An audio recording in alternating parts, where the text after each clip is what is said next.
Good morning, good afternoon, good evening. This is Alan Burgos from the hashtag Walk with Lan channel. Welcome and welcome back to our channel.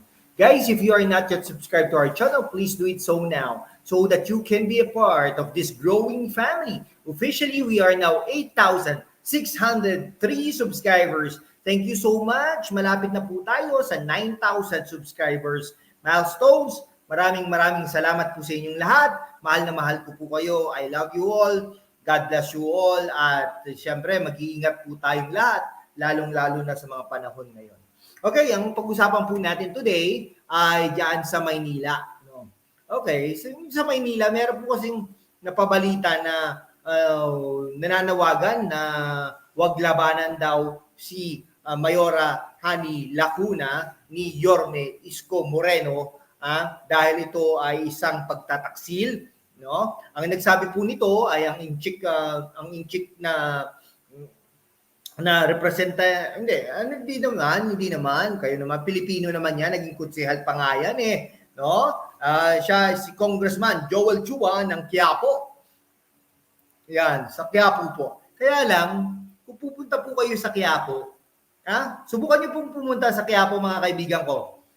Sa Santa Cruz, yan sa Binondo, yan yung niya yan yung distrito niya no? Napakadumi. Ang dumi-dumi. Yan. Kasama pa yata dyan yung Intramuros no? Hindi ko alam kung kasama yung Intramuros pero ang dumi din, no? Napakadumi. Sobrang nawala yung kinang ng Maynila, nawala yung pinagpaguran ni Yorme Isko Moreno diyan sa Maynila. Sa totoo lang ito ay representative. Maraming budget yan. Malapit yan kay Tambalos ay kay Speaker Romualdez. Malapit yan, no? Malapit yan kay Mayora Hani Lacuna. Ngunit anong nangyari? 'Di ba? Huwag na tayo lumayo. Diyan na lang sa City Hall Complex. Diyan sa City Hall, Liwasang Bonifacio, diyan yung sa mga paligid ng SM, ang dumi-dumi. Totoo lang, nawala yung kinang ng Maynila dahil nung nawala si Yorme Isko Moreno, ay iba naman ang priority ng Hani Lacuna. At hindi naman natin sinasabing masama ang hindi pag-prioritize sa cleanliness, no? Pero sabi nga nila, cleanliness is next to ugliness. Di ba?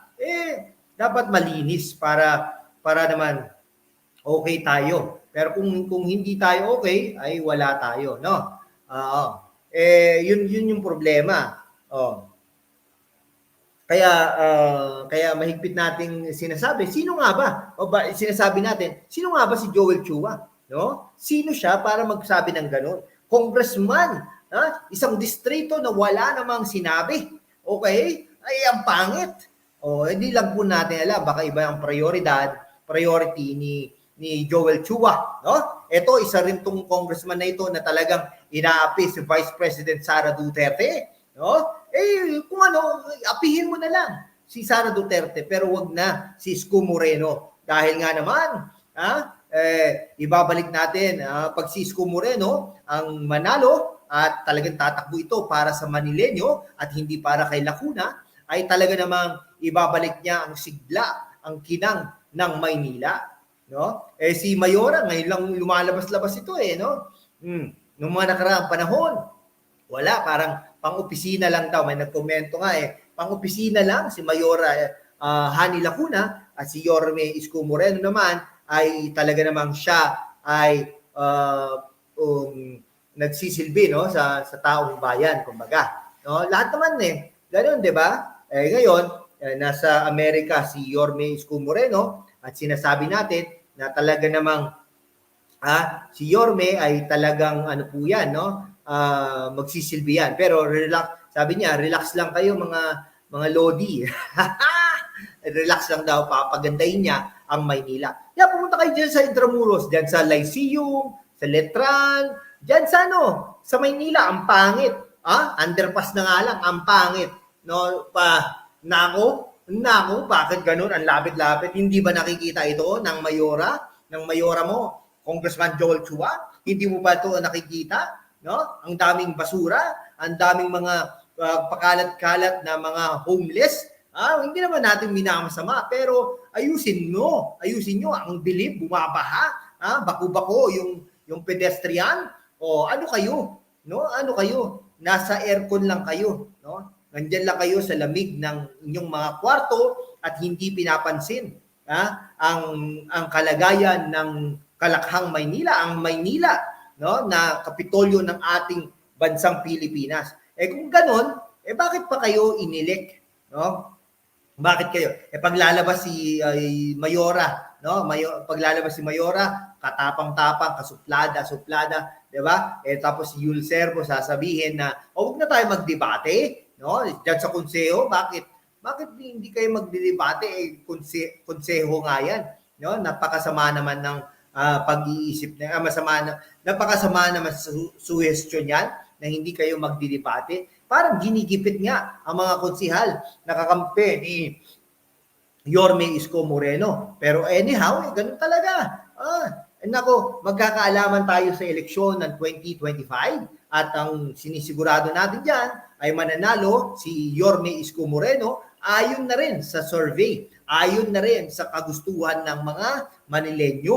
No?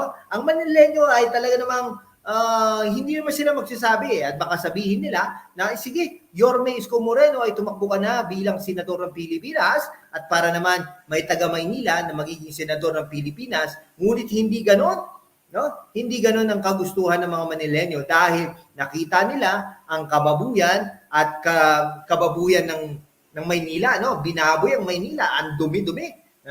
Pumunta ka diyan sa Paco area dyan. May mga kapitan dyan, napaka pangit. Bulok na bulok. Ay, nako. Ano kayo? Ginagawa nyo ba ang trabaho nyo? Yung mga kapitan dyan, nakakampi ni Mayora, Mayora Hani Lacuna. Anong ginagawa nyo? Wala kayong ginagawa. Nagpapaano kayo dyan? Yan, merong isang kapitan dyan, no?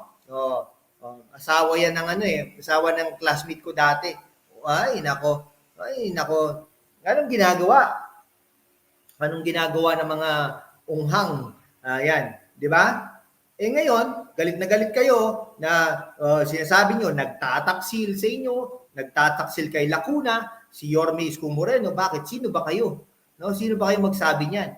Lahat nga nagbabago ang isip Si Yorme Isko Moreno pa, na ang tumutulak sa kanya ay hindi ang kanyang sariling interes, kundi ang tumutulak sa kanya ay ang interes ng Maynila.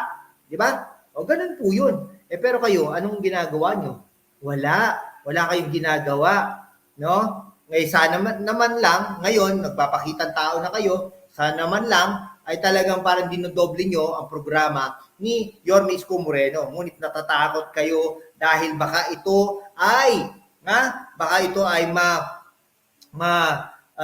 makita na, programa ito ni Yorme Isko Moreno, di ba? Okay, sige po hanggang dito na lang po mga kaibigan ko. Maraming salamat po sa inyong lahat. Kung hindi ka pa nakapag-subscribe, mag-subscribe ka naman so that we can be able to maintain and sustain this channel. Thank you so much, guys. Shout out sa mga Yorme Isko Moreno fanatics.